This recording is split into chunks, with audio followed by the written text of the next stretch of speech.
আসসালামু আলাইকুম বন্ধুরা, অ্যানি টেলার্সে সবাইকে স্বাগত। আজকে আমি আপনাদেরকে দেখাবো একটা নুঙ্গি সেলাই করতে। যেহেতু সামনে ঈদ উপলক্ষে তো আপনারা জানেন সবাই যে ঈদে একটা না দুটো নুঙ্গি সেলাই করতে পড়ে। তো আমরা কিভাবে সহজ পদ্ধতিতে নুঙ্গি সেলাই করব সেটাই আজকে আপনাদেরকে দেখাবো। দেখুন, আমি এখানে একটা নুঙ্গি নিয়েছি। তো নুঙ্গিটা দেখুন, আমরা প্রথমে কি করব, এই যে নুঙ্গির ধারটা এক ধার ধরে নেব।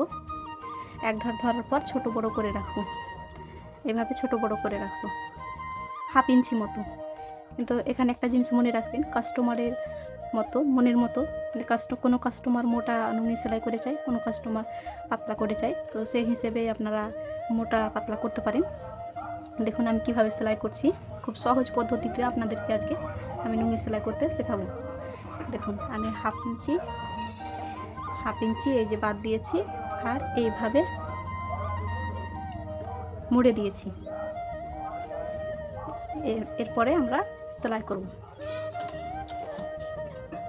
এখানে প্রথমে গিট দিয়ে দেবো।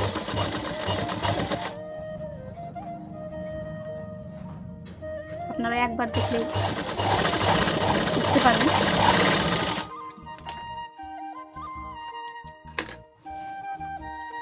আমি কিন্তু পুরো নুঙ্গিটা ছোট বড় করে এখন সেলাই করছি।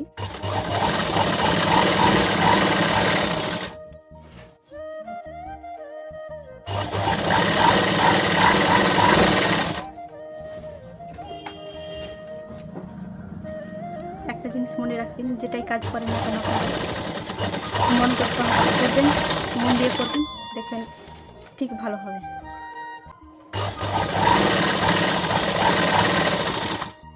আমি পুরো নুঙ্গিটাই দেখুন এইভাবে হাফ ইঞ্চি ছেড়ে এভাবে মুড়ে দিয়ে সেলাই করছি।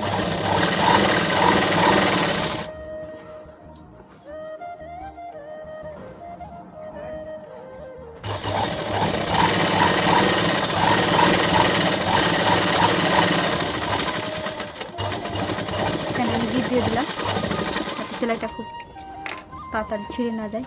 এরপরে আবার আমি প্রথমে চলে আসছি, দেখুন দেখতে পাচ্ছেন আপনারা। এবার নুঙ্গিটাকে আমি পুরো এভাবে মেলে দিলাম। মেলে দেওয়ার পর এই যে সেলাইটা করেছিলাম হাফ ইঞ্চি ধরে, এবার আমি দুটো পাটকে এভাবে টান করে ধরে মুড়ে দিলাম। এরপরে আমি এর উপর একটা চাপ সেলাই দেবো।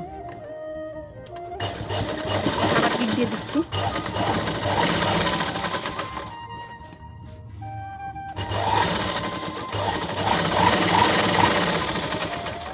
দেখুন ধারে ধারে সেলাইটা পড়ে গেছে কত সুন্দরভাবে।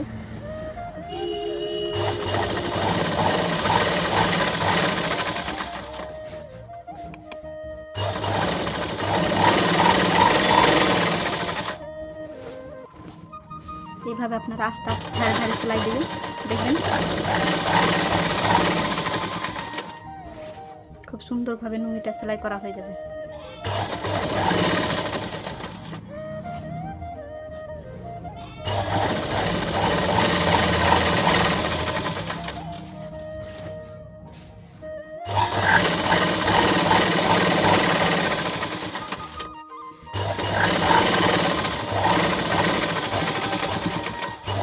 আবার মুখটাতে আমি গিট দিয়ে দিলাম। এরপরে আমি এভাবে বের করে নেব। দেখুন কত সহজেই আমাদের নুঙ্গি সেলাই হয়ে গেল। এভাবে আপনারা আস্তে ধীরে সুস্থে কাজ করুন, দেখবেন আপনারাও খুব তাড়াতাড়ি পেরে যাবেন। আমার ভিডিওটা যদি ভালো লাগে তো অবশ্যই লাইক কমেন্ট করবেন, আর যদি বুঝতে না পারেন তো অবশ্যই কমেন্ট করে জানাবেন। আসসালামু আলাইকুম।